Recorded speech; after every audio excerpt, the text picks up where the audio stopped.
recording so people can indicate that that's all right with you, and then. Right. Yes. So next week we are going to be looking at the life of William Morris, a broad overview of his life, and it really connects in with a lot that we're looking at tonight. And of course, William Morris crops up tonight as well. So it's really like in two parts, and in fact, a bit of Rossetti crops up next week as well. So it's very hard to condense either Rossetti's life or William Morris's life into an hour. But forgive me if I miss out some of your favourite paintings, your favourite aspects of two of these enormously important artists and figures. You know, their lives are so much more than just a few slides that we might show tonight. So anyway, that's next week. Thank you. All right. So if we want to screen share for your, I can share my slide screen for tonight, if people want to mute their microphones, unless you're Martin. Okay. Can everybody see that all right? Yeah. Perfect. Yeah, looks great. Okay. Are we ready to go then, would you say? Yeah. Yes, we are absolutely ready. Okay. Thank you so much. Okay. Well, a warm welcome tonight to my presentation on the most important pre-Raphaelite artist, Dante Gabriel Rossetti. He's important particularly because he spans both the first phase of the pre-Raphaelite, from the emergence of the pre-Raphaelite Brotherhood to its important second phase, where he really leads another group of artists just by his sheer influence and imaginative power. I've entitled tonight's talk The Pre-Raphaelite Imagination, because of all of the pre-Raphaelites, Rossetti certainly is an artist who is very much an artist who's dealing with the world, an introspective world, and one that he is totally an immersive world that is not looking at the Ruskin type strand of pre-Raphaelitism, truth to nature. We're looking at something very different in Dante Gabriel Rossetti. So without further ado, we're just going to move to my next slide, which I hope I can do. Oh dear. Going to have to stop my share for a second. I don't know quite why we're not progressing. That's slides fine. Not no problem. Sorry, it's working now. Is that? Can everybody see that all right? No, now you've okay. done, okay, I'm going to you're have off to screen share now. Sorry about that. I'll get back to screen share. You said these things come sometimes to try us, don't they? No screen problem. Share. Yeah. Let's have a go again and share. And I'll just see if the slides. Yes, that works. That works. Yes, they seem to progress now. Perfect. Well, Dante Gabriel Rossetti was, his lifespan is 53 years, 1827 to 1882. We know him as the founder member of the Pre-Raphaelite Brotherhood, formed in 1848. We're going to look a little bit at his highly original early work in the spirit of the Italian primitives. I'm not concentrating as much on his work as a poet, but he is rather similar to William Blake, that he is known as much for his poetry and his literary translation as he is perhaps as a painter in some circles. His drawings are certainly some of the most imaginative of the mid to late Victorian period. And he's a very radical figure too, and a real bohemian in a period of transition in Victorian England. We can't gloss over the fact that he has many complicated personal relationships, and some of these are very messy. And we'll have a little look at some of his muses in a minute. We will think a little bit about John Ruskin's championing of Rossetti's watercolours, and also the relationship with John Ruskin. He's best known, I suppose, for his later single figure paintings of women, especially of William Morris's wife, Jane. He's a huge influence upon the second phase of the Pre-Raphaelite movement, which extends into the arts and crafts movement, and indeed way beyond that into Art Nouveau and into the modern period. and is often seen as a sort of father figure of aestheticism and symbolism in pictorial art. And there's no doubt about it, his paintings are very sensual, and he has an obsession with physical beauty, which is played out in many of his greatest works. He relied almost exclusively on a number of private patrons, having refused to exhibit publicly after 1850. And then we have to say that during the early part of the 20th century, there's a massive decline in his artistic reputation, but it's been somewhat restored by the middle part of the 20th century with certain important exhibitions of his work. The portrait on the left was drawn when Rossetti was aged 19, and about the time when he was meeting these important artists who he formed a brotherhood with. And I've often thought Rossetti, the female muses in his art is perhaps what most people know. They're three very significant figures among, I could have doubled this screen with a number of women who feature quite consistently within his work. Most importantly, and at the beginning, is Elizabeth Siddal, and we'll be looking at her. Fanny Cornforth, who also was of the, he met in the 1850s, and latterly, of course, William Morris's wife, Jane. But there are a number of the other muses here featured, and I've just picked out the ones. Another one I would stress was appeared in a number of the later paintings was Alexa Wilding, and she is on the bottom right-hand pane there. So these are the muses of Dante Gabriel Rossetti. But where does it begin? Well, Rossetti was born in London, and he was the son of Gabriel Pasquale Giuseppe Rossetti. And he was an exiled nobleman. He was a radical poet, a scholar, and he had been a founder of a secret society he hails from the town of Vasto, which is on the Adriatic coast, and he was a part of this revolutionary group, the Carbonari. But he comes to London as an exile, and so this sense of radicalism and a sense of almost a romance of revolution is something that was played out in Rossetti's early life. Now, Gabriel Rossetti Sr. married Francis Polidori, and Francis Polidori plays an important part in this extraordinary family, which also, of course, includes notably his younger sister, Christina Rossetti, the poet, and also William Michael Rossetti. And there's a little photograph of Vasto, Rossetti Square in Vasto, and so that's where he comes from. But like his father, Dante Gabriel Rossetti is also obsessed with the poetry and life of the great poet of Florence and Dante Alighieri, who also became an exile of Florence. So there was always this deep association and link with the poet Dante for both his father and for Dante Gabriel Rossetti. That is the family grave in Highgate Cemetery, and we shall be returning to this grave site later in my talk this evening for reasons that some of you probably know. So the young Rossetti, what do we can make of him? Because he was always torn between the idea of writing poetry and the world of the poet, and that also of the visual artist. And when he's about 18 or 19 years old, he contacts the essayist and poet James Henry Leigh Hunt, and questions him whether it would be better to become a writer, a poet, or to pursue a career in visual art. Now, Leigh Hunt answers Rossetti and suggests that being a visual artist might be the best way forward for him. But he does pursue a sort of dual career. And at certain times in Dante Gabriel Rossetti's life, one takes precedence over the other.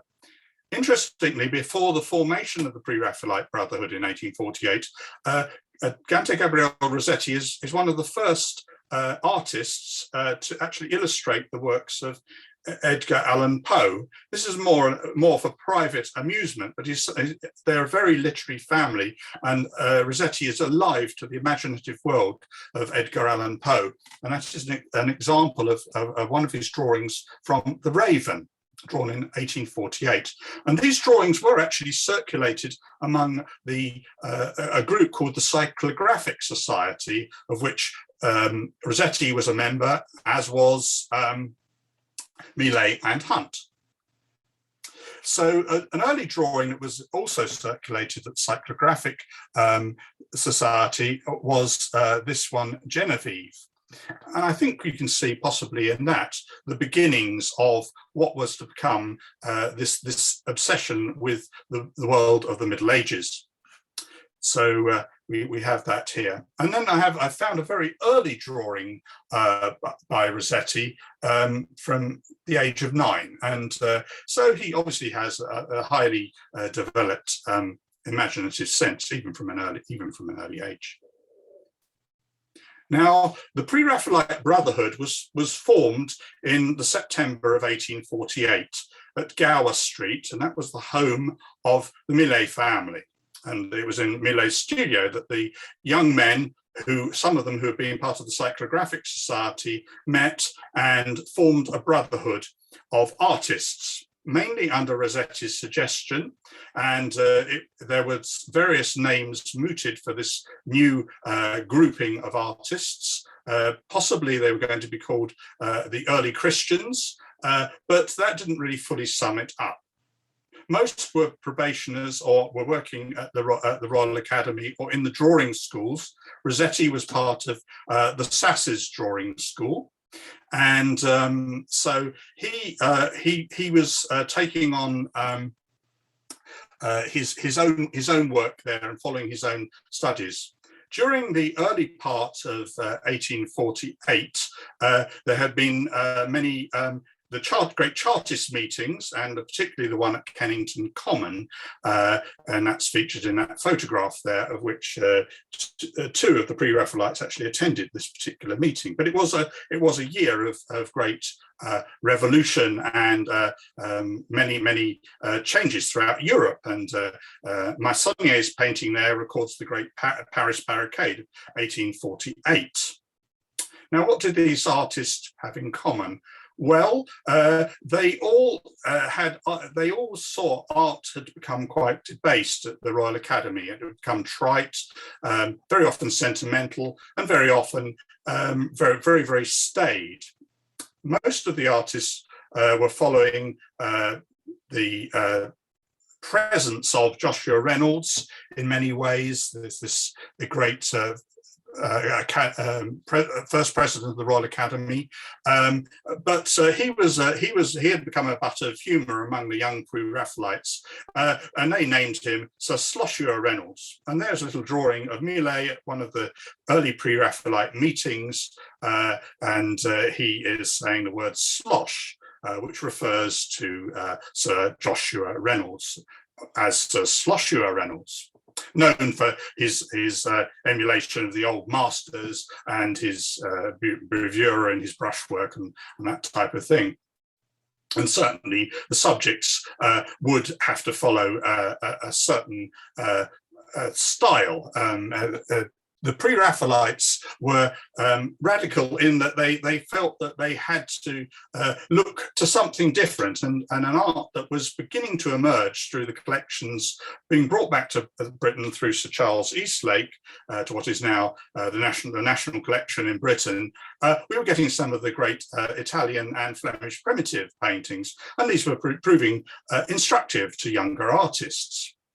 So those were the principles, and I printed them up on the screen there, of the early principles of the Pre-Raphaelite Brotherhood, and that drew them together. But they were a society, a secret name. They met together. Rossetti saw the number 7 as significant too.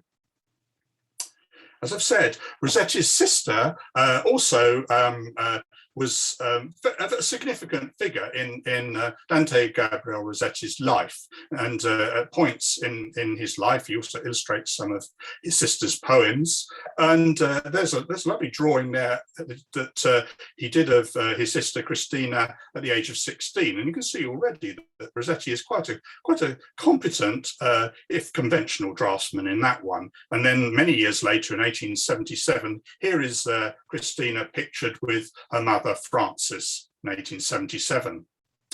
Now, there's so much documented about this period of the early pre-Raphaelite brotherhood. We do know that one of Rossetti's pre-Raphaelite brothers was, for a brief time, romantically involved with Christina Rossetti. And we can see that Rossetti also considered a similar subject to Collinson, this passage, the renunciation of St. Elizabeth of Hungary, as she takes holy vows. And this was to be the route that James Collinson took. And so the relationship between Christina Rossetti and Collinson came to an end. But these sort of backstories are part of the life of these young people. We've got to remember all the pre-Raphaelites were under 25. And so they were at times just forming their own ideas and their own relationships. And it was very much like what we might think just a student group, and indeed some of them were still students. So let's move on. The Brotherhood itself, well, unlike so many of the paintings that you would see on the walls of the Royal Academy, they did not use necessarily professional models. In fact, they very often painted each other. And so in Fig 1, in the Holman Hunt's painting of Rienzi, vowing to obtain justice for the death of his young brother, the central figure of Rienzi is actually Dante Gabriel Rossetti, as he clenches his fist towards heaven, cradling what is actually Millet in his arms. So it's almost like a declaration of this new group of artists with something very different to say. And both Hunt's painting and particularly Millet's painting, Isabella, very much came as a bolt out of the blue, really, into something quite new in painting on the walls of the Royal Academy. Not least because of their jewel-like colour, the flattening of the picture plane, which was something that they had seen in the work of the Flemish primitives and some of the Italian primitives that have come into the National Collection. And there in Figure 3 is a drawing for Isabella by Millet of Dante Rossetti just at this time. So it was lovely that they used one another as models for their paintings. In Figure 4, we have Hunt's portrait of the other pre-Raphaelite brother, F.G. Stevens, who later gave up painting and became a commentator upon art and a great art critic of the period. And the other great critic, the other pre-Raphaelite brother, was indeed Dante Gabriel Rossetti's brother, William Michael Rossetti. And he's an important figure in the life of the Brotherhood. He's a much more reserved figure than his brother Dante. He's a very thoughtful man. But both him and Dante Gabriel Rossetti were very much involved in the production of their pre-Raphaelite pamphlet or book called The Germ, which came out only for a few issues, but it was very significant in that it saw poetry and painting as intricately linked. And so even artists who might not have had any inclinations towards poetry actually attempted to write prose or poetry for The Germ. And it's seen as an important part of the group's life. And the group would meet regularly at this stage, certainly throughout 1848, 1849 and 1850. The brothers met regularly, and often at Gower Street, which is in Bloomsbury, just behind the British Museum. And so actually, a painting that, and I may just turn back, because we may have it here, yes. The first painting that was actually exhibited by Rossetti was The Girlhood of Mary Virgin. And this painting was not exhibited at the Royal Academy. It was shown a few weeks before, and it attracted notice, but not necessarily condemnation. The first year of the Pre-Raphaelites exhibition in 1849 was actually quite well. Their work was commented upon, but it wasn't. There was not a lambasting of the work. Christina Rossetti sat for the figure of the Virgin Mary, and we see Joachim and St. Anne assisting the Virgin at her tapestry. So a painting that is very, very conscious of Italian primitive painting here. The traditional symbols that very often when we see archaic paintings, Renaissance paintings of the Virgin, she is being painted by St. Luke, and that is why we very often have the books. We also have various symbols within the work as well. Notice the oil lamp on the window ledge, the dove representing the Holy Spirit, the vine, which also occurs in one of Holman Hunt's paintings from the same period, and we see that the Virgin herself is sewing a lily against a red background, which was to appear actually in his next great painting.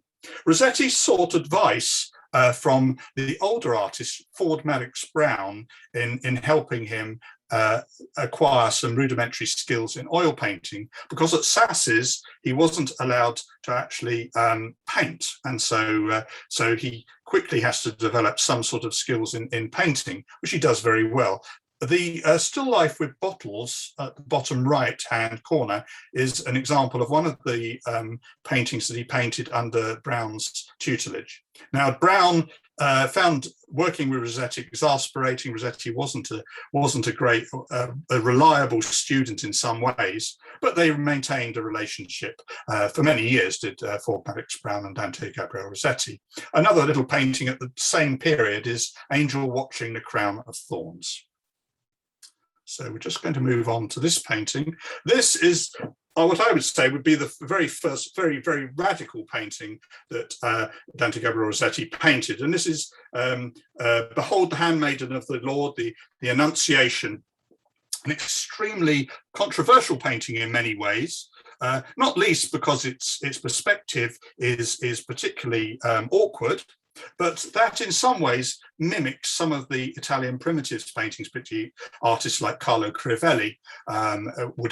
He would recognize some of the awkward perspectives that you get in some early Quattrocento paintings.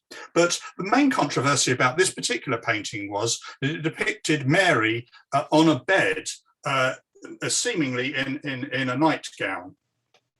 And when the painting was first exhibited, it didn't actually have the halos or nimbus around Mary's head and the angel Gabriel.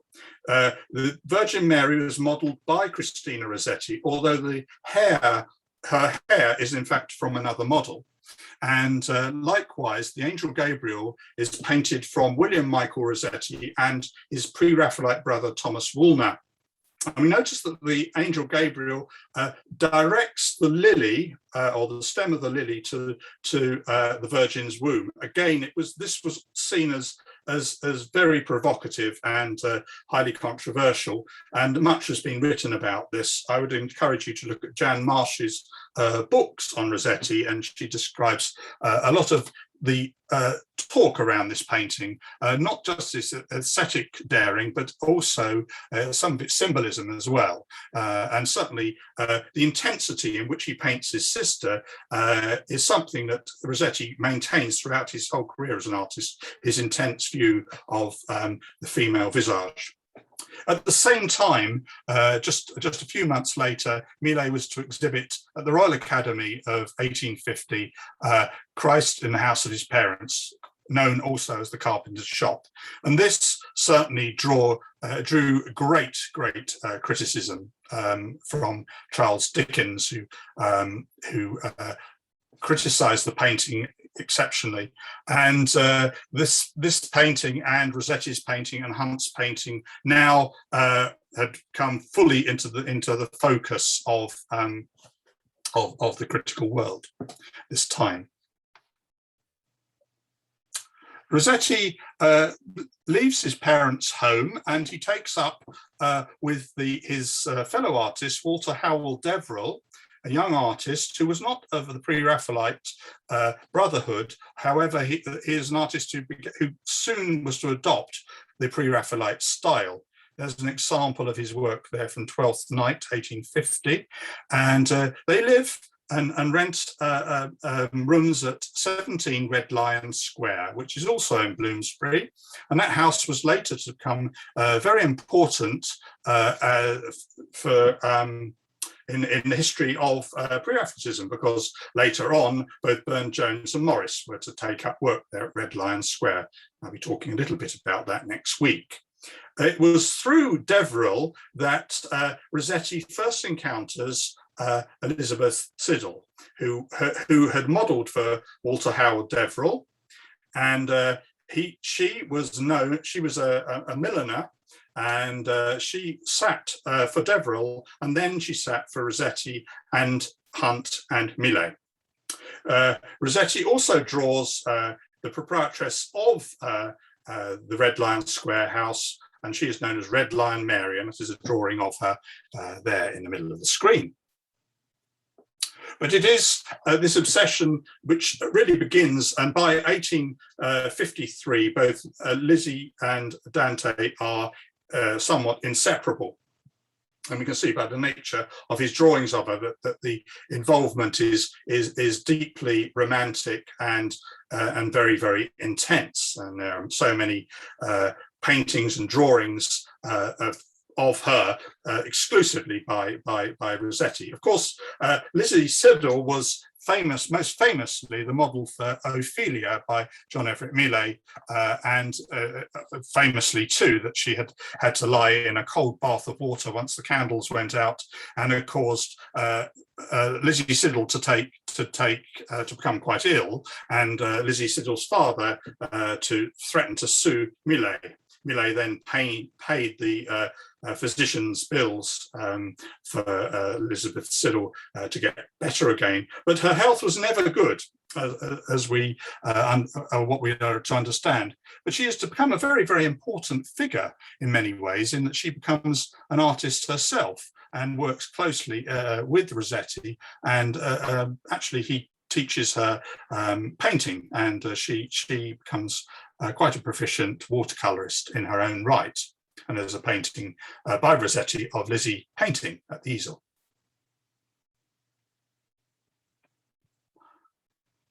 Now, Rossetti declared that after his painting of the Annunciation was exhibited, and following the criticisms, he would no longer exhibit publicly again, and he held to that for the rest of his life.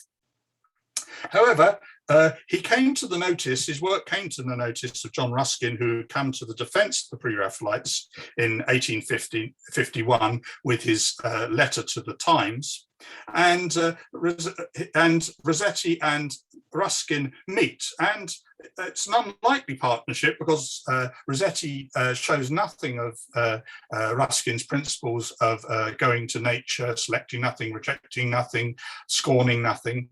He doesn't do that. He doesn't do like Millet or Hunt do with natural detail in his paintings. But what Rossetti does have that really attracts Ruskin is the imaginative power of his work.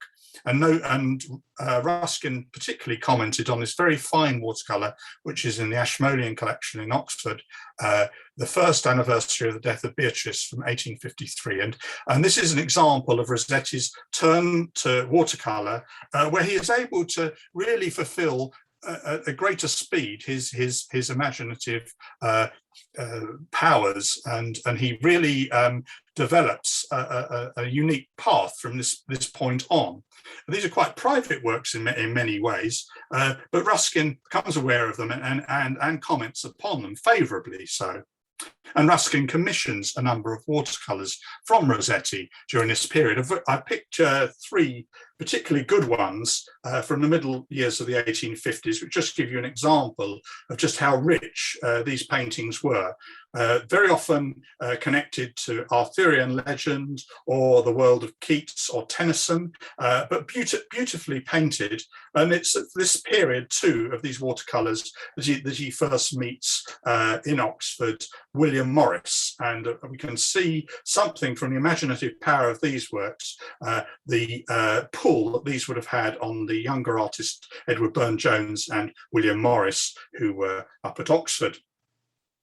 Very fine works indeed. And during the summer of 1857, Rossetti works with Spencer Stanhope, Valentine Prinsep, Arthur Hughes, Morris and Burne-Jones on the decorations or the murals on the walls of the debating chamber at the Oxford Union, which is now the library of the Oxford Union. And unfortunately, the architect Benjamin Woodward, who had designed this area, the walls themselves were not fully rendered, and anybody who's actually seen these things, as I have a number of times, knows that these murals are in a quite a perilous state. Really, they're falling apart in places, and it also wasn't added to the fact that some of the artists, apart from Arthur Hughes, were quite in a very early part of their career, and they hadn't learnt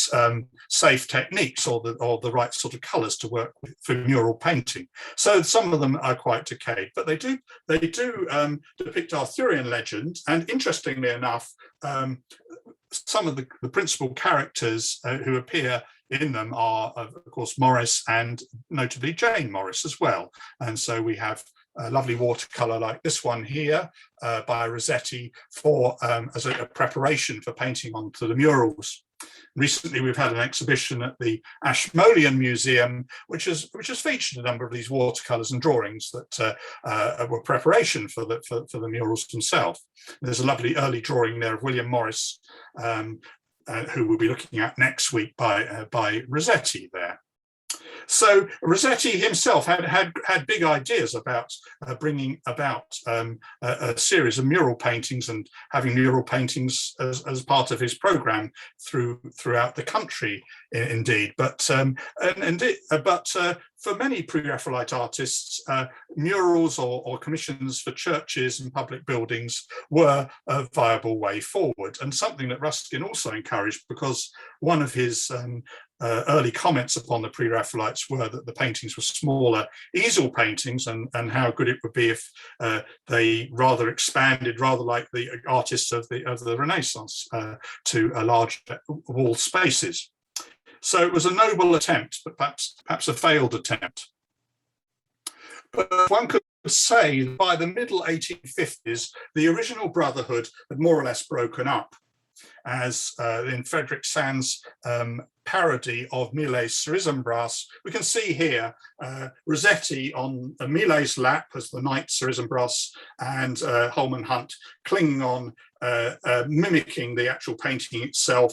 There's a daubing pot of paint on the side of the donkey crossing the river, and as we can see on the donkey's rump, J.R. Oxon, John Ruskin Oxon, on the rump. But now, if we look at the painting by Millet of Cerisembras, we wouldn't think of it as a loose painting, but to many it was seen as a departure from the early principles of the Pre-Raphaelite Brotherhood. And it was seen that all the artists had moved on and abandoned the early ways of this cohesive and tightly knit group. But not so. They'd all matured in their own and various ways. Hunt particularly had gone to the Holy Land and to Egypt to paint, to get more authentic backgrounds. And as we've seen, Rossetti was working more privately, so he was less known in public at this particular stage. Rossetti was also working at his poetry at this particular time too, and it was in Oxford that he met the undergraduate at Balliol, Charles Algernon Swinburne, who was again become quite a significant figure in Rossetti's life, particularly in the 1860s, when they shared the Tudor house together by the River Thames. And that's a portrait that Rossetti painted a few years later, 1862, of the poet Algernon Charles Swinburne. Now, Rossetti did not finish this particular painting, but it's a very, very interesting painting in that it deals with a subject matter that was possibly more akin to something that Holman Hunt might have taken up, or one of the more moralistic Victorian artists like Charles Augustus Egg. This one is entitled Found, and it was never finished, but he toyed with it throughout his life. It echoes something of G.F. Watts' painting Found Drowned, but it depicts a drover coming to the city to find that his sweetheart has turned to prostitution, street walking, and her face is turned away against the brick wall, the cold brick wall, and the pathos of the scene is shown in the interlocking of the hands and the head that is turned away, and the bound lamb upon the drover's cart behind it. The background was painted in London. Rossetti could never quite get the perspective right for the painting. Interestingly enough, after a few attempts, he paints this younger woman, Fanny Cornforth, who was indeed a streetwalker herself, and then she later on became Rossetti's housekeeper and lover. So she plays an important part in Rossetti's life particularly throughout the 1860s, even into the 1870s. So the situation is one which is quite personal to Rossetti himself. And remember, at this time, he was in a relationship with Elizabeth Siddal. So it's a Hogarthian subject. Interestingly enough, the wall in the background of Found is painted in Chiswick, not too far from the cemetery in which Hogarth is buried by the River Thames. And it wasn't, of course, he wasn't the first pre-Raphaelite to do a complex modern life subject. William Holman Hunt had, of course, approached this in his great painting, The Awakening Conscience, the previous year. And that's Rossetti's drawing of Found from 1853. Now here we have the model herself, Fanny Cornforth, and this is a painting of which is one of these smaller paintings, just of single heads of women that absorbed Rossetti really for the next few years, really. And this one is of her, and what you can already see is, in fact, that his art has become much more influenced by Venetian art rather than the earlier Italian art. The richness of colour, and already we see the lustrous quality of the hair. Also, this is a very, very challenging painting, really, considering it's painted in 1859, and it has its links with Boccaccio's Decameron, and it is the mouth that has been kissed does not lose its good fortune, rather it renews itself just as the moon does. So it is about the kissed lips, and suggests it has all this eroticism about it, which is fully there in much of Rossetti's work, and no more so than these two paintings. The other painting from Arthurian legend, Fair Rosamond, as well. And we can see that these paintings are highly sensual paintings, but beautifully painted. And Rossetti, as always, is very, very interested in things like the jewellery and the floral arrangement in the backgrounds of his paintings. Another model who often appears in Rossetti's work was Annie Miller, who had been engaged to William Holman Hunt, again a girl of considerably less education than one might have imagined some of the other pre-Raphaelites. She was Holman Hunt used her as a model. She was engaged to Hunt, but Hunt broke off the engagement following his return from Palestine. But she models for Rossetti a number of times. And I don't know if any of you remember, there was a TV program in the 1970s called The Love School, where it talked about these personal relationships of these young men, these young artists and their muses, their models. But here we are, here's Annie Miller modeling as Helen of Troy. And again, it's one of these paintings which were known and labelled by Hunt as pot boilers, i.e. that they sold well, they were useful paintings. They didn't have the highly complex subjects that perhaps some of the larger easel paintings of the Pre-Raphaelites had. But Rossetti certainly lavishes great attention on these paintings, and they achieve good private sales. Rossetti is always very, very much a man who's spending a great deal of money all the time. He's never fully solvent, even though quite a bit of money goes through his hands. He manages to acquire some quite notable patrons as well, but he's never good with money, and his lifestyle is one that was at times quite chaotic. It was also broken up by bouts of self-doubt and depression as well. That should be noted throughout Rossetti's career. Now, about the time that he was working on the Oxford Union murals, he was also engaged, as were some of the other Pre-Raphaelites, illustrating Tennyson, the Moxon Tennyson as it became known. Rossetti was not faithful to Tennyson's poetry in any way, really. And Tennyson disliked Rossetti's interpretation of his poems.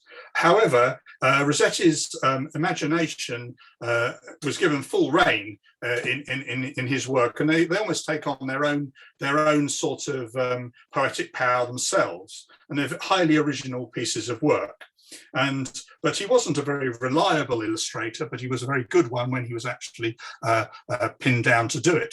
But he was very critical of the Dalziel brothers who engraved his work on wood blocks, and he would often complain about how they had hacked away at his drawings and had lost lines here and there. But he wasn't as professional about it as Millet had been, and so perhaps some of his instructions about how his drawings should be cut were not as clear as maybe some of his more experienced artist colleagues. But he was a great draftsman, was Rossetti, an imaginative draftsman. And this one, Mary Magdalene at the house, at the door of Simon the Pharisee, is perhaps one of his finest drawings from the late 1850s. Here we see Fanny Cornforth as Mary Magdalene looking into the house of the Pharisee and at the head of Christ, who we can see the nimbus radiating from his head in the window there. We can see a plethora of symbols and figures, and every area of the surface is just covered with cross-hatching and fine detail. We have the dove there, we have the single deer there, and that illustrates a psalm as the deer longs for the water, so my heart longs after you. There are many allusions within these particular works, and they're very, very fine indeed. This drawing, How They Met Themselves, the one on the right, was actually finished on Rossetti's honeymoon in Paris when he was with Elizabeth Siddal. And it was become prophetic in a way. It's the idea of the doppelganger meeting themselves in a forest, and it was as an omen of death. Well, it was only really 2 years later, after this drawing was finished, that Elizabeth Siddal died. Probably from an overdose of laudanum. Rossetti in the late 1850s, early 1860s had become a part of the firm. He had a pound share in the firm with Philip Webb and William Morris, and he also turned his hand to decorating furniture and panels. And this is a very fine one, which is in the Tate Britain, Dante some more from 1860. Probably not entirely finished, but you can see again this great sense of decoration and patterning, which was to become so important in the next phase of the Pre-Raphaelite movement.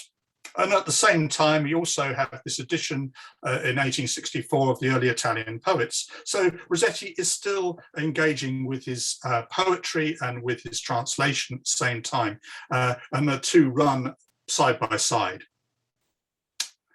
But the tragedy strikes, and it is on the 11th of February in 1862 that Elizabeth Siddal, he finds her dead. I'm just going to escape just because I'm getting some messages, and that might mean something, I suppose. Is something happening, Lorraine? No, we're good. You're good. Okay, I just was getting these You must messages. be getting message from the great beyond or something. Okay, okay, that's just right. Okay, sorry about that. I just was. No, it's good to check. It's good to check. It was good to check. I didn't want to be speaking Absolutely. into the void, if you know what I mean. No. And I'm never shy Okay, about interrupting. right. After the Okay. first time I didn't interrupt, I always do now. So go right ahead. Lovely, lovely. I've included here the tincture laudanum, which apparently Lizzie Siddal became addicted to. It's quite likely that she also had anorexia nervosa as well, among other problems in her life. And so Rossetti on return home finds her dead, and he is shattered by this. The previous year she had a stillborn child as well. So there is all this going on, but he summons up all these feelings in this particular painting here, Beatrice of 1864. So we're talking 2 years after her death, where he managed to encapsulate this tragedy into this wonderful painting that is the best version of it is in Tate Britain, and it pictures this moment of death. He associates the life of Lizzie with that of the great unrequited love of Dante Alighieri, Beatrice, and you can see Dante in the background and the angel, and we see the light coming across the Arno in the middle of the painting. But unusually, Rossetti employs his own symbolism. So the dove is not the dove necessarily of the Holy Spirit. It is a darker dove, a red dove, which carries a poppy, the traditional symbol of sleep or forgetfulness in Victorian painting, and also, of course, a symbol of opium as well. So all of those things are connected, but in such a way this becomes very much one of the very earliest paintings of really European symbolism, and is seen as such by many artists who would come after Rossetti's time. Now, as you probably may know from reading about this period, that one of the best known facts about Rossetti is that in his despair, he actually placed his poems into the coffin under Lizzie Siddal's hair. So distraught was he about it, and he places this quite extensive body of poetry, which he hadn't copied out in any other way, into her coffin. And it's placed in the family plot at Highgate Cemetery. But Rossetti somehow gets it together in the early years of the 1860s. He works for the firm, that is with Morris and co, and he comes up with some very, very interesting designs. He influences some of the chairs and the cabinets that are being made by William Morris. He also designs some stained glass, which is very well worth seeing. I would particularly suggest church in Brighton, St Michael's in Brighton is a good church to see some of Rossetti's work. But there's many other fine pieces of glass which are from Rossetti, and certainly pieces of jewellery and the decorative arts. So he is an artist who does turn his hand to these things, and he is an enormous influence upon both Burne-Jones and William Morris in this period, being slightly older. He also returns to a very important subject painting. In 1858, he began this. It took him about 6 years to complete. This painting is in Llandaff Cathedral near Cardiff, and it is known as the Seed of David. In the left-hand panel, we have the shepherd boy David with his sling, presumably before the army of the Philistines and the giant Goliath, who we don't see, but in the left-hand panel. And in the right-hand panel, we have David as the king of Israel, holding his harp in his hand. And that would shut over the middle, which was a scene of the seed of David, the messianic promise of the Christ. And there we have Mary holding the infant Jesus in the stable. And there's an intensity about this work which mimics some of the watercolors, but it has a richness too that you can only achieve in oil paint. Interestingly enough, Jane Morris is depicted as the Virgin Mary, and this is one of the first major oil paintings to feature Jane Morris, who was to become a muse for Rossetti at first, but eventually this deepened into something in the late 1860s far more intimate. Now, Rossetti moved following the death of Elizabeth Siddal, and he moves into 16 Cheyne Walk, known as the Tudor House. We have a few photographs of watercolors that are of Rossetti's life here at this time in the Tudor House. Sometimes there are some amusing cartoons by Burne-Jones. There's one there, Rossetti bringing cushions for Jane Morris. He was a great entertainer, was Rossetti, and a part of that. There are many artists in this particular area of London. I've already given you a talk on Whistler a few months back, and he was known, Whistler and Rossetti were known to one another. But there was certainly a great group of artists by now, particularly Valentine Prinsep and others, who would they would meet together. But no longer did Rossetti meet with his early pre-Raphaelite brothers. Really, all contact had been lost with John Everett Millais, who had become really an academician by this stage, and William Holman Hunt was very often abroad at this stage, and so those bonds were broken, but they remained very strong with the second phase, particularly Burne-Jones and William Morris. And Rossetti's home at Cheyne Walk was also known for something else as well. This eccentric collection of animals, and he has armadillos, buffaloes, woodchuck, a kangaroo, peacocks, of course, naturally the symbol of the athletic movement, and interestingly enough, wombats. And there is a lovely little cartoon there of the death of a wombat from 1869. But wombats were all part of this life at Cheyne Walk, and very often the neighbours at Cheyne Walk would complain about animals escaping into their gardens and all that sort of thing. So there was this menagerie going on at Rossetti's house, and somehow he had a sentimental side. He really quite liked some of these animals, and but he was, if nothing else, a very, very eccentric man, and this collection of animals became very widely known in this part of London. As his paintings move through the 1860s, we come to these very, very richly luxurious painted surfaces. None better than this one, The Beloved, which is painted as an illustration of the Song of Solomon, of the Beloved, as she unveils, and it's a beautiful painting in many, many ways. In a way, the central face looks out at us, and it's almost like the opening of a rose. It's a beautiful piece of painting, rather like a William Morris tile or textile design. Every little piece of the surface is covered with decoration. But it is one of those stunning paintings of the mid-1860s when his touch was very, very secure, very, very sure, and there isn't the melancholy that enters his work in his very much later work. The model Alexa Wilding comes upon the scene in the early 1870s. Rossetti was not romantically involved with Alexa Wilding. She was a professional model, and a very beautiful one too, and she is in many, many of his paintings, and we certainly, from her, we get, along with Jane Morris, we get what we call the pre-Raphaelite look, where we have these long tresses of auburn and even a red hair, which are so captivating and such a beautiful part of Rossetti's work.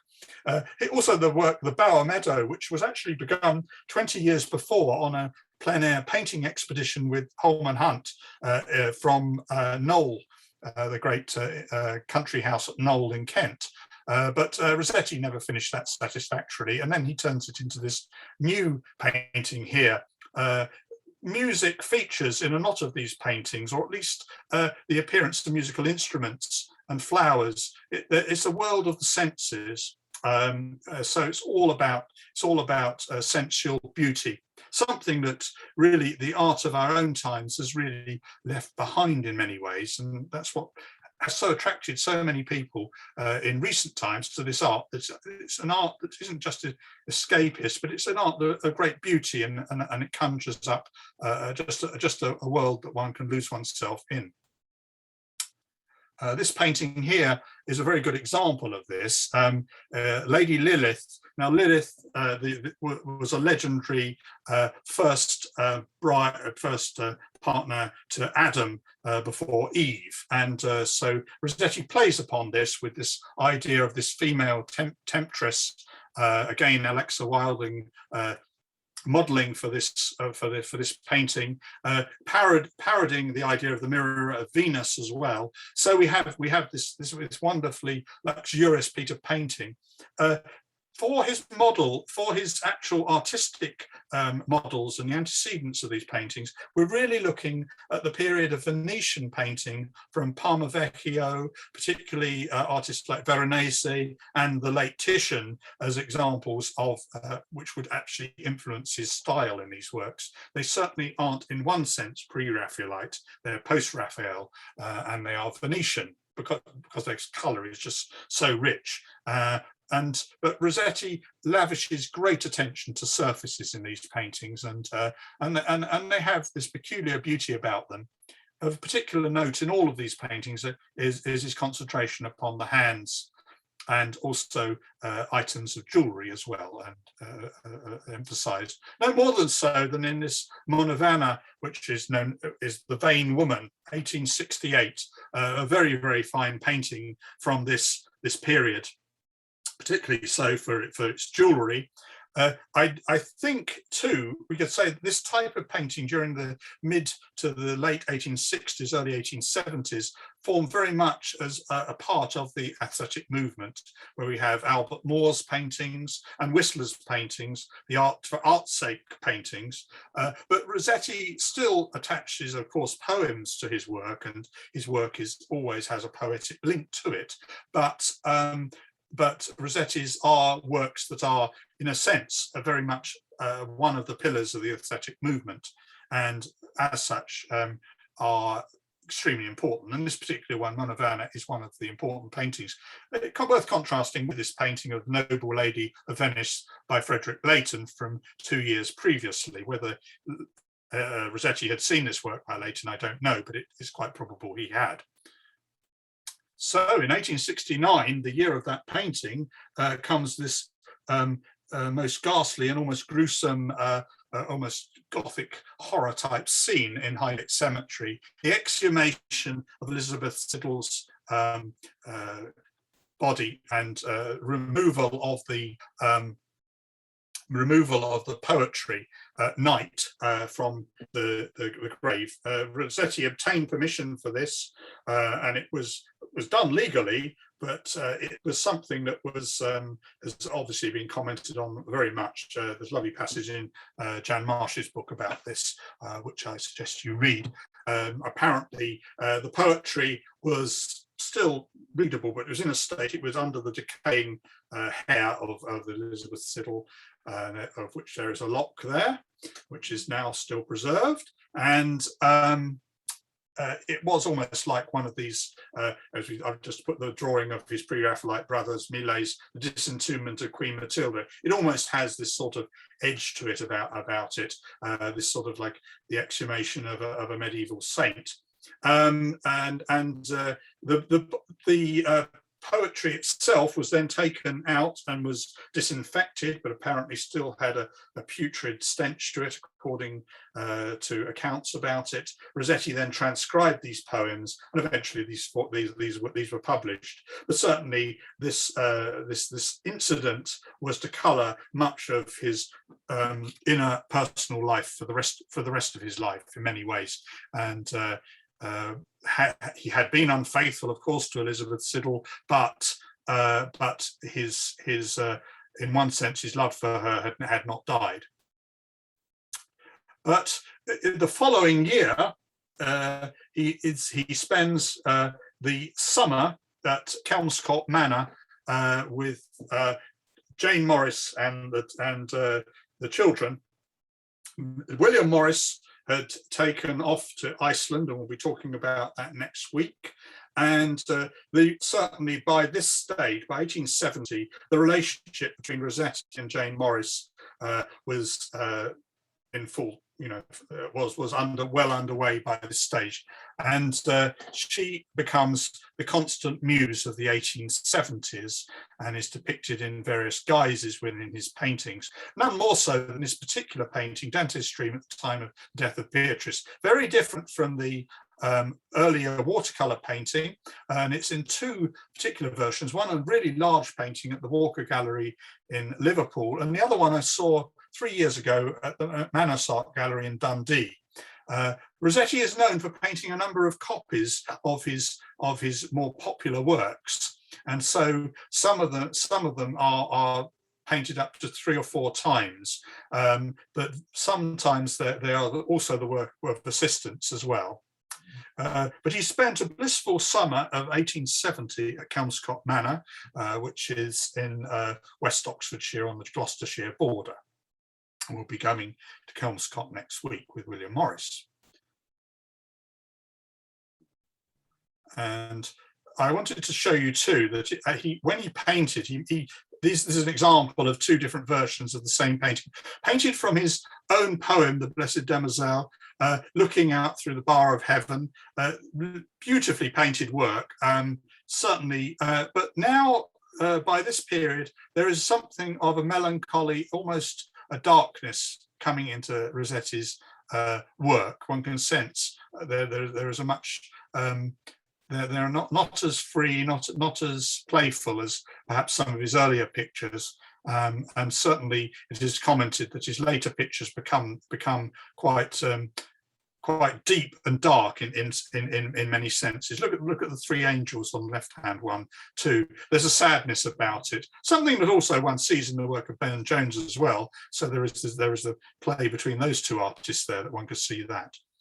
One of his great patrons was Frederick Leyland. Leyland, you may recall, also was the man who commissioned the Peacock Room from James McNeill Whistler.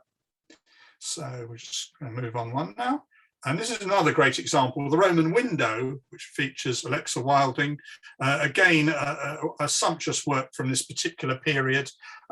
It's certainly, again, featuring musical instruments. Rossetti wasn't like Hunt in the sense that he had to make every object within the work symbolic, although they do have links with the Roman sarcophagi in the background, and that there is a symbolism there too, and relates.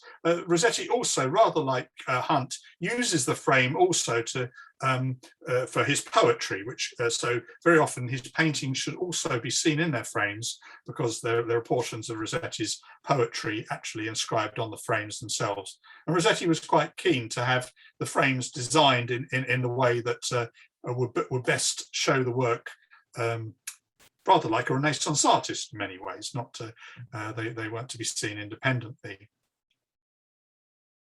These are 3 of the very finest paintings of Jane Morris.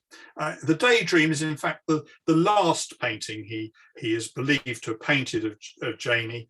And some of these he made many drawings, so some of these he may have worked from drawings as well. That one's in the Victoria and Albert Museum, and a very fine painting it is too. One of the earlier standalone paintings, which is actually at Kelmscott, is The Blue Closet, or The Blue Silk Dress, from 1868. And that is slightly before they embarked on this very intense relationship. But she forms this great muse, and of course her face has become almost the sort of hallmark of the latter pre-Raphaelite movement, and certainly she was a great model for Rossetti. And I would say, having seen photographs of her, she somehow is certainly, unlike the early pre-Raphaelite paintings, she is idealized quite to some extent. It's not like some of the early pre-Raphaelite paintings where every single wrinkle and fold of the skin is painted. And sometimes the neck is particularly extended. I don't believe Janie Morris had quite as long a neck as Rossetti makes it. So there are sort of mannerist attributes to some of these paintings too, one could say. The one of Persephone as well, from 1873-74. There are 6 versions of that. Here, she comes back from the underworld, having eaten the 4 seeds of the pomegranate, and you see the light returning. That is again a very, very fine painting by Rossetti, one version of which is, of course, in Tate Britain, but there are other versions, and Lord Lloyd Webber has a very fine version of that painting as well.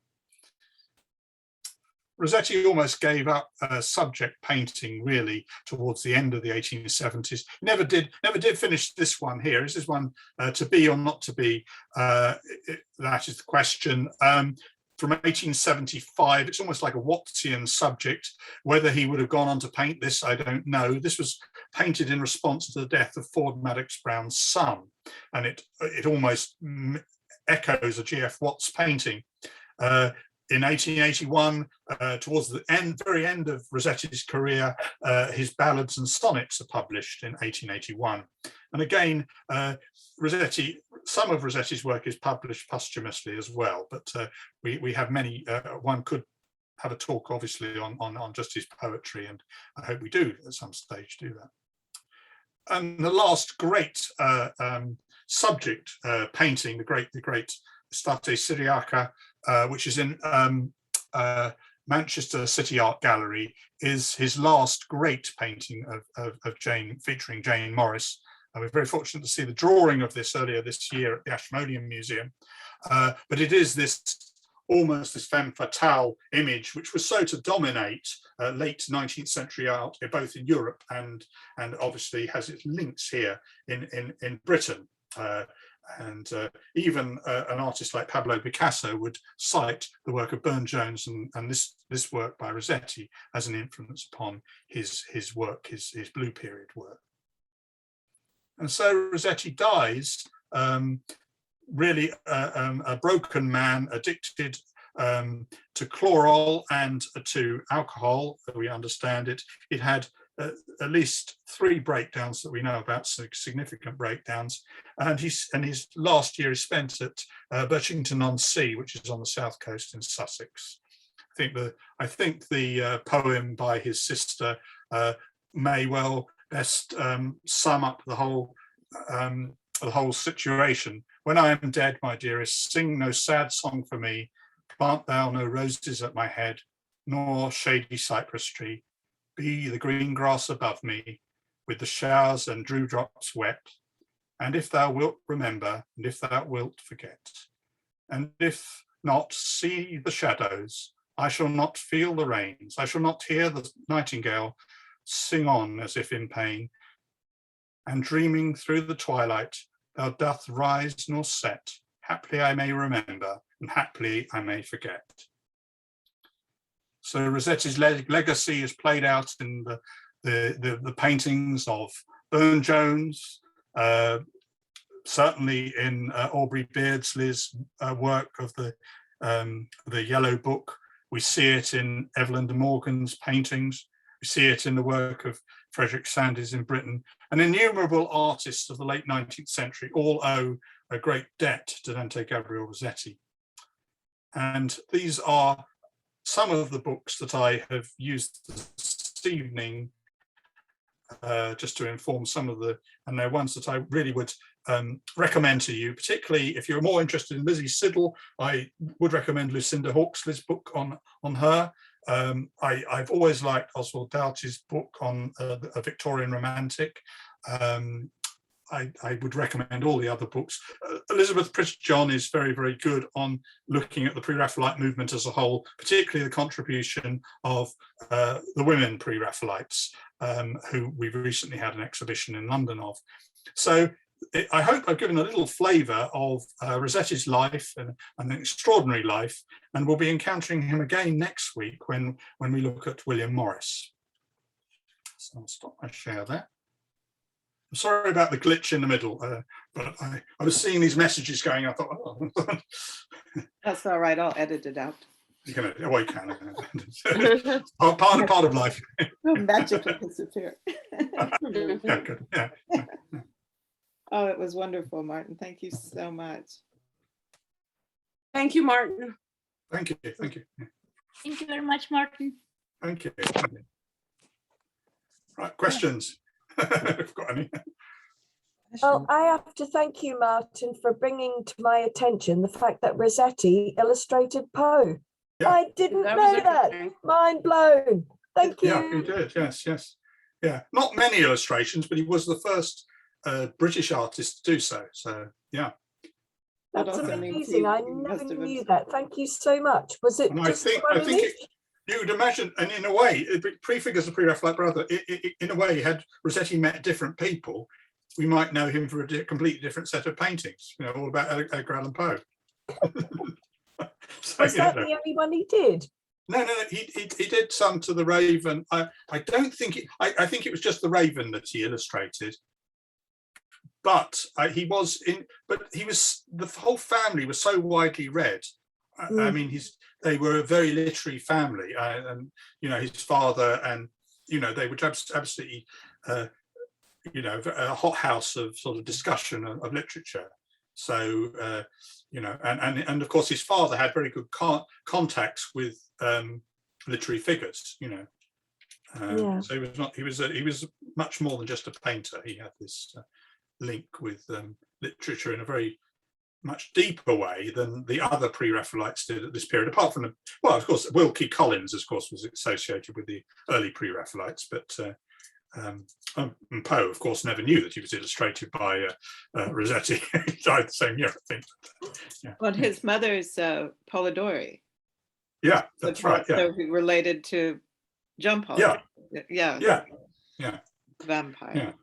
Yeah, that's That's true. right. Yeah, it's true. That's true. And when you think about that awful incident at Highgate Cemetery digging up the grave, Yeah. you know, and I mean, that'll be. Has anybody seen the Oliver Reed film where he acts as Rossetti and they, you know, go, Yes.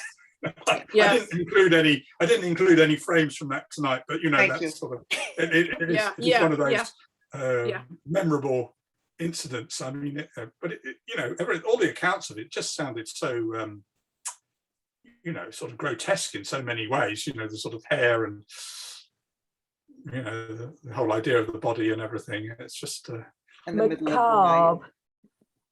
and the guilt and all of that about it as well. You know, the fact that you know whatever his conscience must have been about Lizzie Siddal and I haven't gone into it, but his carrying on with Fanny Cornforth at the same time as Elizabeth Siddal, you know, must have been played an enormous part in Lizzie Siddal's health breakdown and her probable suicide. It wasn't actually recorded as suicide because you couldn't have a Christian burial in Britain in those days. You had taken your own life. So, you know, so that was drug overdose. Wait. it was probably laudanum. Yeah. Wait, did she have a Christian burial or not? Yes, I believe she did. Yes. Yeah, Okay. and she's in Yeah, the high. I believe she did. Well, she couldn't Yes, be in. okay. Yeah. Yeah. Yes. Yeah. But So she's not recorded as a suicide. Okay. no, she's not recorded as a suicide. I mean, it's Yeah. not. So that's not on her. No, it's not, because otherwise she would have been. You know, I mean, anybody who did in Europe at that time. I mean, even Van Gogh is he's not in a Christian consecrated Yes. burial ground. So as hard as that may seem, it's. But they think that was a suicide. I think it's highly probable it was a suicide. Although she was in a very perilous state, her health was in a pretty difficult state by this stage. She had lost a child the previous year, and she also probably had anorexia nervosa, it's thought. so her body. She went to see Dr. Ackland in Oxford to see if he could bring about some sort of cure of some sort.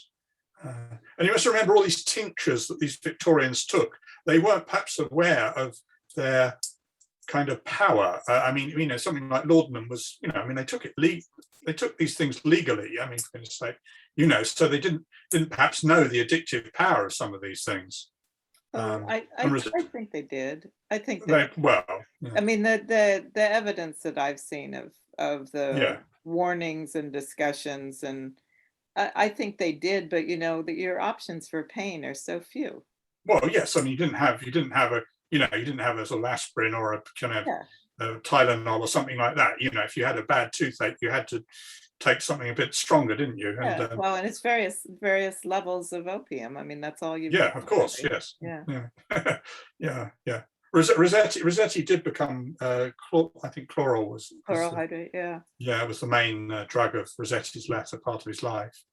And they also believed he was going blind as well, which was again induced by a drug. So he had these periods of sort of panic when he was, you know, he felt he was on the verge of going blind. But he stayed with Fanny Cornforth even after Lizzie died, so it was, you know, she was his housekeeper, a so-called housekeeper at Cheyne Walk. So it wasn't a dalliance that, you know. No, well, I just think he compartmentalized his life. Yeah. I mean, he compartmentalized his life. He wasn't because even Annie Miller as well. I think part of the reason Hunt broke off with Annie Miller was really because when he returned, he found Rossetti was quite friendly with Annie Miller as well. So. Didn't she get ill because she was posing as Ophelia in Walter? Yes. Well, initially, she caught a chill with that, but I don't think it can be fully blamed upon that episode.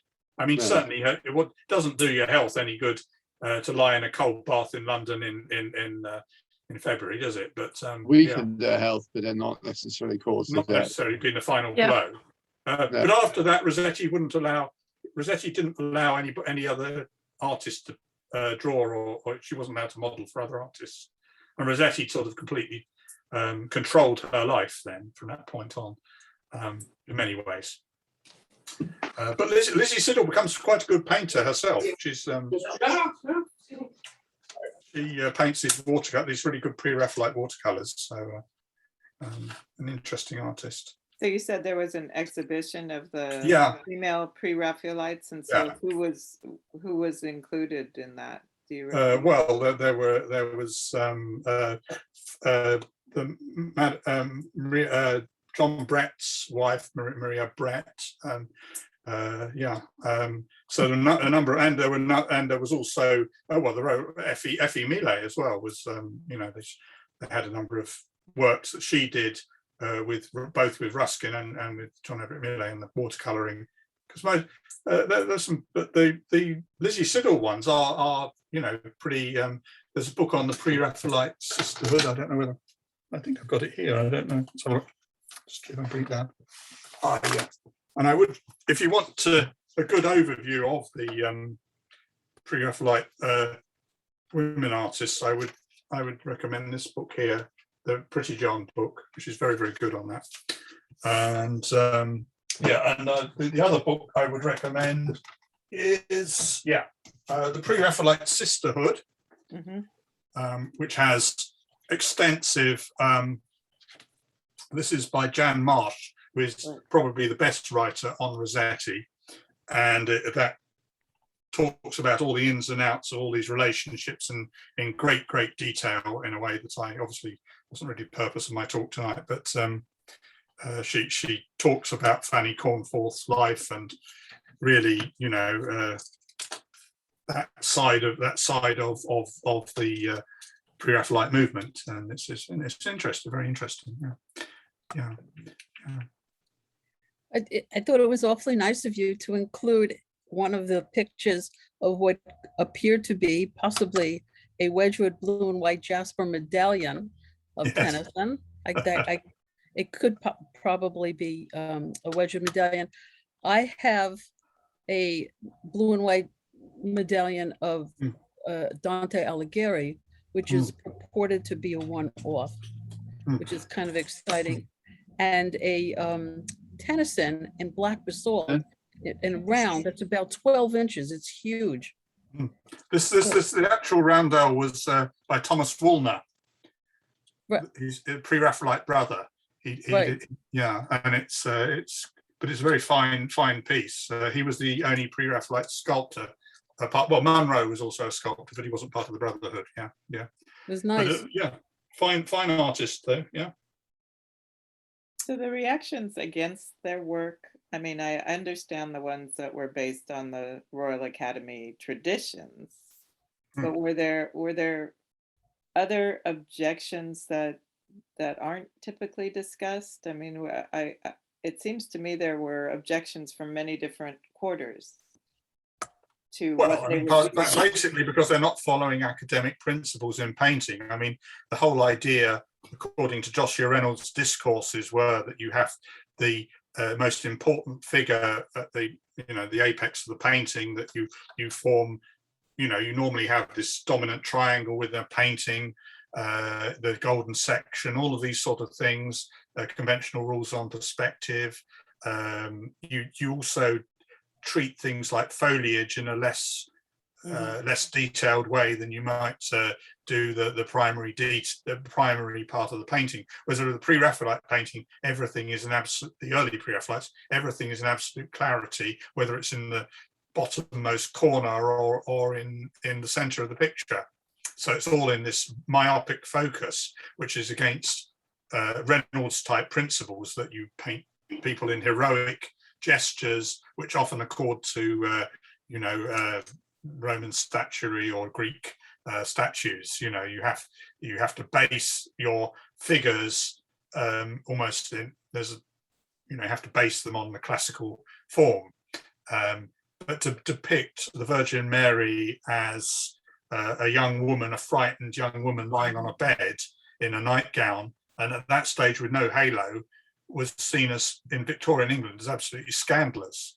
Likewise, the figure of Millet's Christ in the carpenter's shop, to picture him as a little boy, a red-headed boy, because also there was in Dickens' criticism of it, there's a sort of veiled anti-Semitism too, because it was he was an Ashkenazi Jew who was the little boy in Millet's painting, and so there is that in Dickens' criticism too, implicit in his criticism. But the fact that the Holy Family were not idealized in any way. They have veins, they have their sort of marks of where their feet are dirty and all that sort of thing. And Rossetti, of course, his painting wasn't exhibited at the Royal Academy, so his painting, his first one, Girlhood of Mary Virgin, was actually commented. There was favourable comment on that to some extent. I mean, he sold both of those paintings, although not as much as Hunt and Millet has sold their paintings for, but he sold them, I think, £50 for the Annunciation, which is a good sum in 1850, really. I mean, you could live for a year on £50 in London quite easily. Yeah. So so there were I think other things also, of course, the modern life subjects. I mean, something like the Awakening Conscience, or if had found ever been exhibited, were seen as quite problematic, to Victorian morality, in that it showed another side of the great city of London, the great city of empire, and but it had this underbelly, and rather like Hogarth had pointed out the century before, that things were not always quite as good as they appeared, and very often rotten at the core. And the Pre-Raphaelites certainly showed that in their modern life subjects, particularly Ford Madox Brown. You look at his painting work, yeah. It's all about that sort of thing, that there is, progress has a price. There's a price to progress, and that's very much shown in these modern life paintings of the Pre-Raphaelites. And but of course Rossetti too had with his pot boiler paintings too. I mean, these are sort of private paintings, but they are very. I mean, I think among the general Victorian public, they would have been seen as quite. You know, they wouldn't have been readily accepted. Certainly, the ones of Fanny Cornforth as Fair Rosamond or something like that, because it's quite obvious that they have a very sort of a sexual sort of power to them.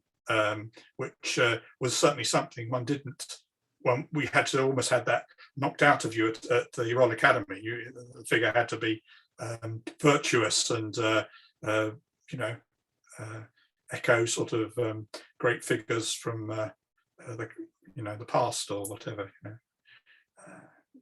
So it's.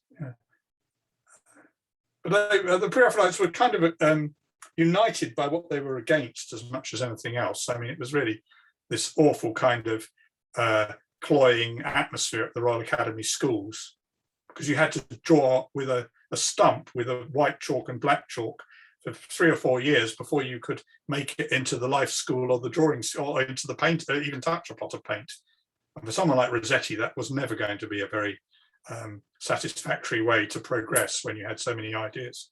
Well, he taught, didn't he, at the Working Men's College? Yeah, he did. Yes, I missed that out. Yes, I'm assuming that color was day one. You know. Yeah.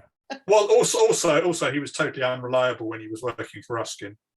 Right. He sometimes didn't even turn up. Apparently, Rossetti, or he was asleep or something, or I don't know, off with Fanny Cornforth or something. You know, it wasn't the most successful teacher you could ever have. But he taught Lizzie pretty well with his painting, but he wasn't so. Came out in the television series, and what was it called? The very unhistorical one. The Love School one. The beginning with R. The romantic. That's Desperate Romantics. Desperate Romantics. Desperate Romantics. Yeah. And before that, The Love School, which was in the 1970s, was another one. I mean, they're all flinging themselves in front of each other in the studio, in front of the light of the world and things, you know. I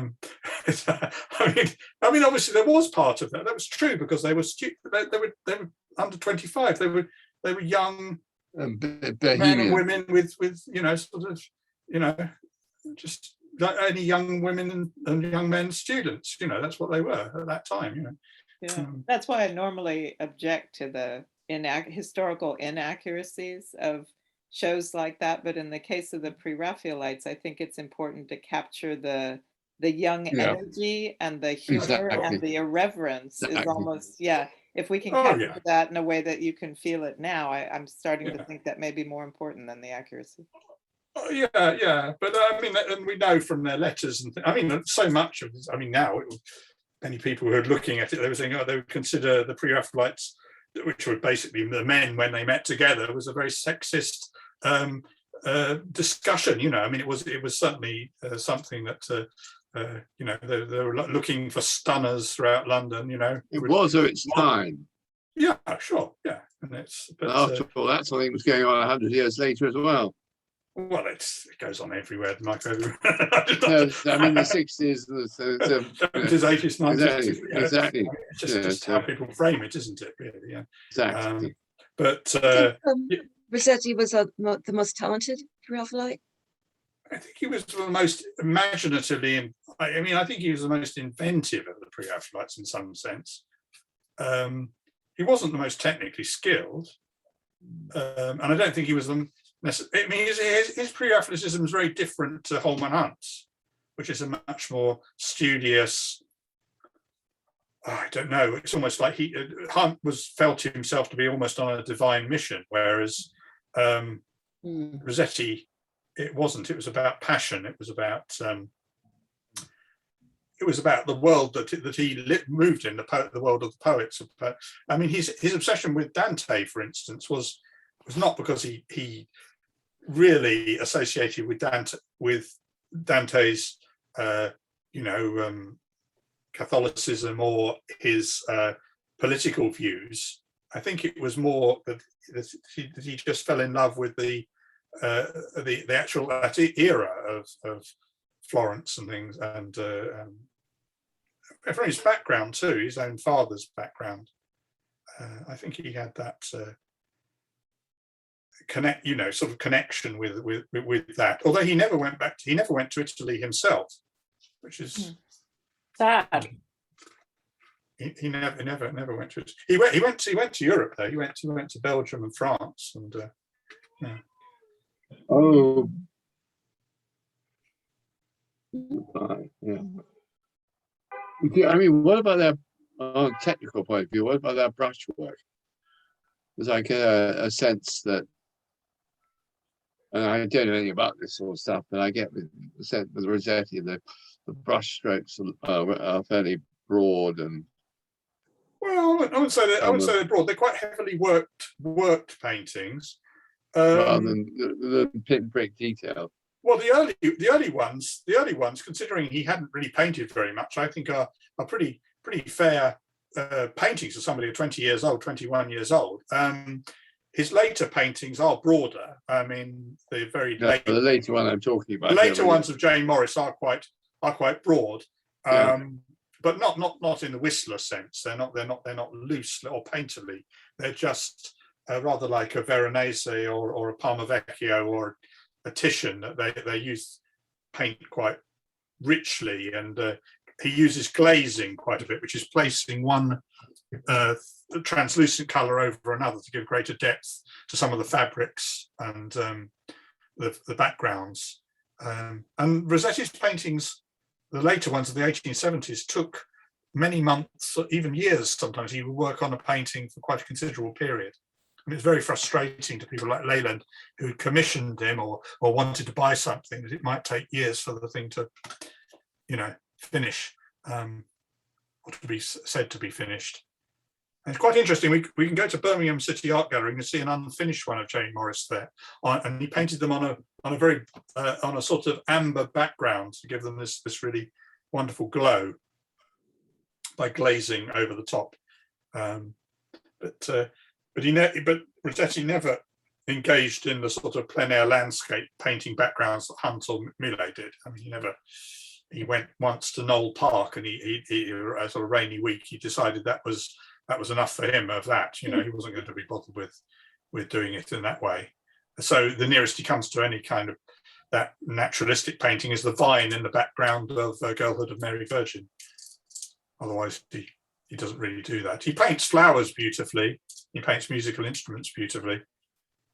But there's one with a background of Kelmscott, Water Willow, and one of his other late ones of Jane Morris, but they're sort of a little bit made up as well. He had a very good visual imagination, did Rossetti, too.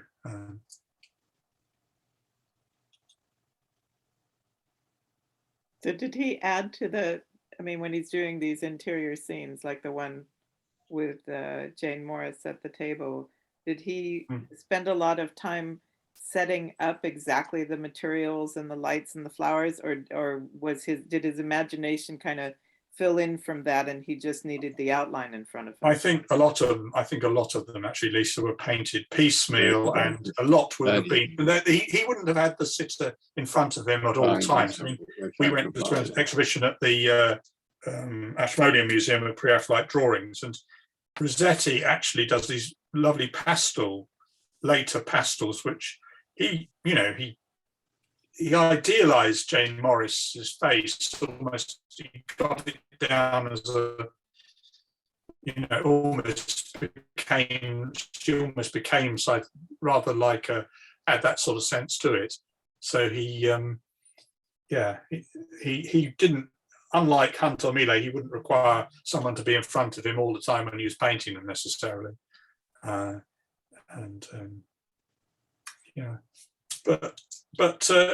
he, when you consider he died at 53, of course he didn't. We just could never know how it might have developed further. But he more or less gave up big subject paintings. He didn't. He was all single figures of women and this obsessive sort of almost repetition of the same thing. But interesting. Was he doing something unusual with watercolors? Because I seem to recall reading something about him preferring watercolors when everybody around him was doing oils. Yeah, I think, yeah, he was. It was very. His watercolors are known as body color. So he has he actually paints them. He doesn't allow the paper necessarily to shine through them. So he paints a number of washes of color. But again, he's very accomplished in that way. They're quite jewel-like, and because they're so small, they are very captivating. And they were an enormous influence, as we'll see next week, upon William Morris. I mean, the sense of design, we can't underestimate that influence upon both Burne-Jones and William Morris was enormous, and Philip Webb and all the rest of them. I mean, he was really very imaginative. And I think that summer at the Oxford Union, whatever one may think about the final result of the paintings, that was a great summer, because that was really like the birth of the second phase Pre-Raphaelite group, which was actually lasted much longer than the first group of Pre-Raphaelites, much longer. How old was he when they did the murals? Well, he would have been, it was 1857, he would be 28, 29. And the others were quite a lot younger. Yeah, well, they were in their early 20s, yeah.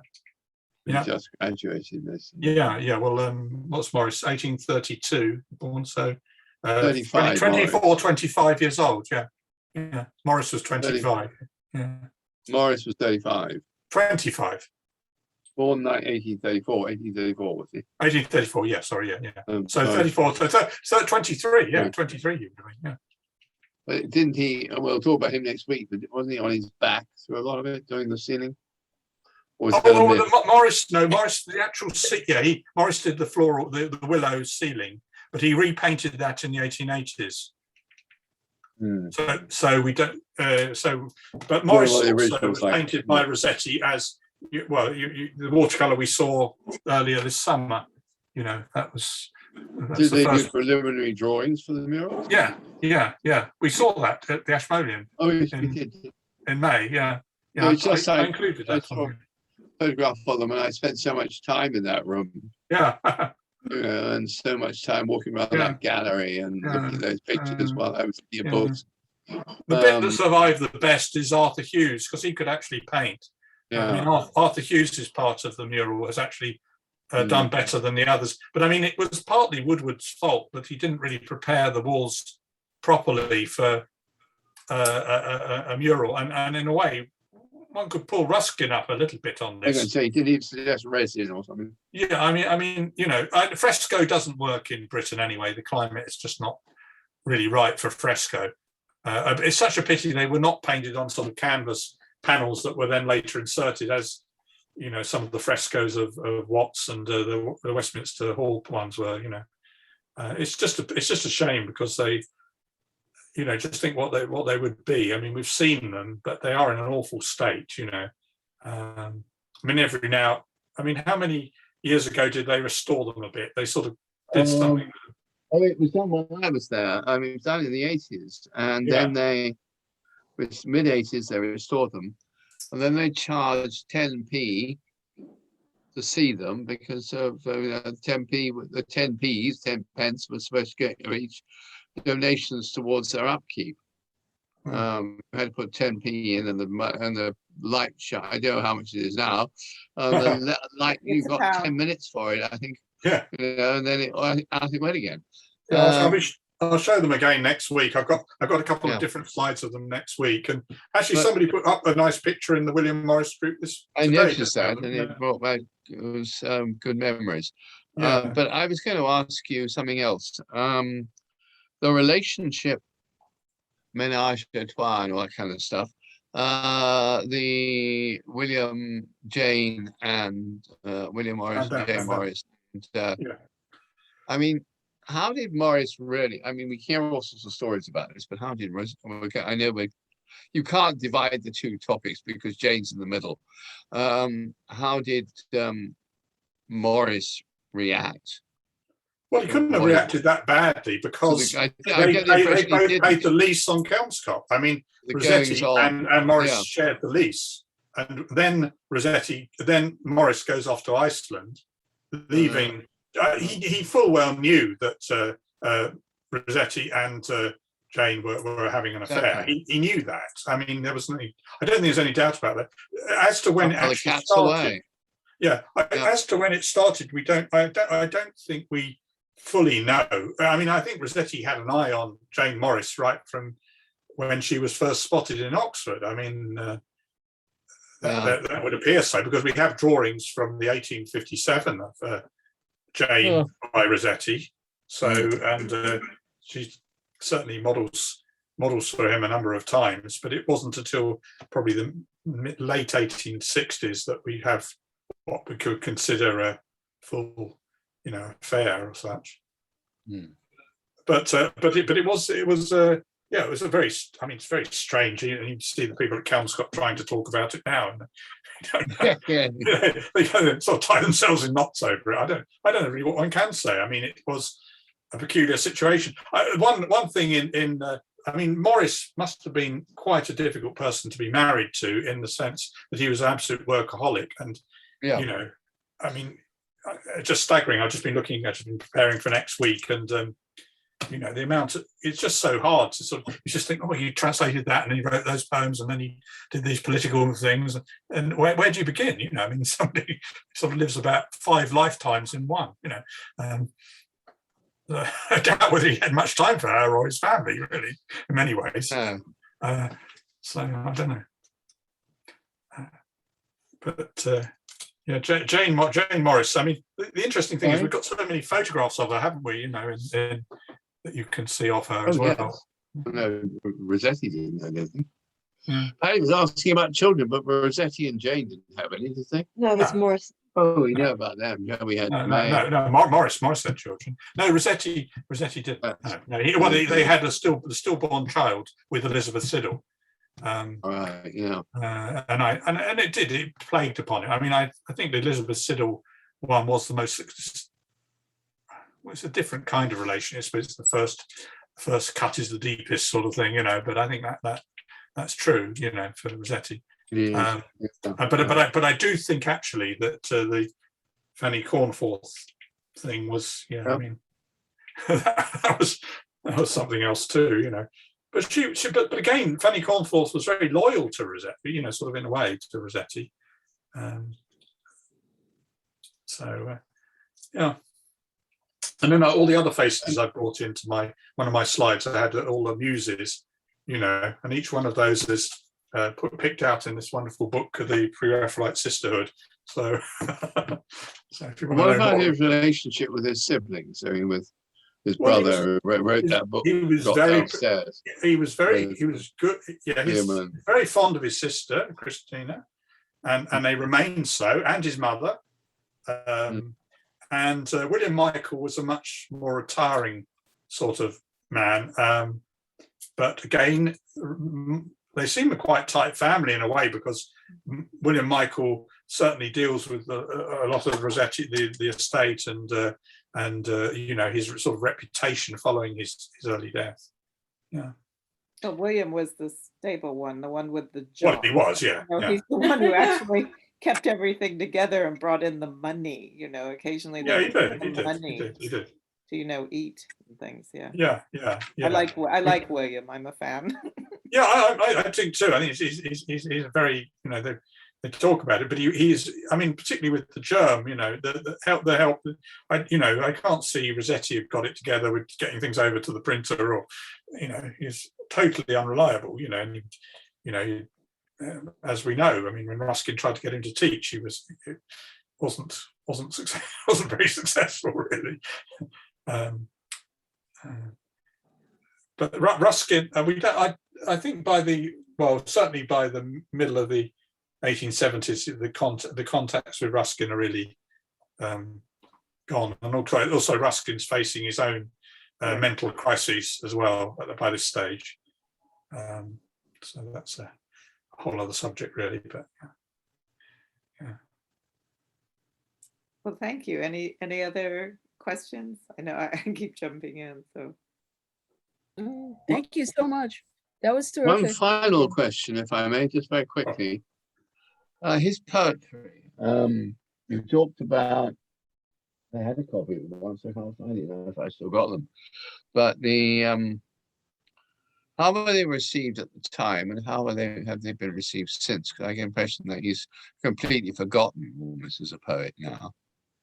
I mean, I don't know whether I'm very qualified to talk on his poetry in a way. I've said this at the beginning of this talk. I don't think his poetry is considered of the highest order. Certainly, he's not thought of as good as someone like Swinburne or, you know, one of the later decadent sort of poets and things. Really, they're so linked. I mean, his poems seem to be so linked with his actual paintings. You know, like something like Blessed Damsel, which is meant to be his great poem, but I don't know. I mean, yeah, This is obviously about. Oh, his sister's work. Yeah, his sister's work. Yes, and Completely Goblin different. Market and all. Yeah, Oh, yeah, I mean, wonderful. Christina is thought to be a greater poet than he is, but of course, I don't know. At the time, though, Rossetti himself was among a sort of cognoscenti. He was appreciated, definitely, but I don't think it wasn't an enormously wide circle. But the whole Rossetti family had some very, very good links with the sort of literary world. So, his father was also he wrote poetry as well. So, yeah. Okay, well, thank you very much, Martin. Pleasure. Thank We you, look forward Martin. to next weekend. We'll look forward Yeah. to Yeah, tour de Morris force will be on I like Morris. the, I like We, the we haven't said back-to-back. goodbye to Rossetti next week either. Yeah. He comes in next week as well. Good, I get the good. impression he He'll did. gate crash next week's talk as well, I'm afraid. But as a Right. supporting player, He will. Yeah. You Burn can't James get rid of him well. that easily. Well, Thanks, thank Martin. you. Great. Thank you very much for Bye, coming, everyone. everybody. and Bye, we'll everyone. See everyone have next a wonderful week, everybody. Okay, thank you, Martin. Yeah. Bye. week. Yeah. Pleasure. Bye-bye. Bye.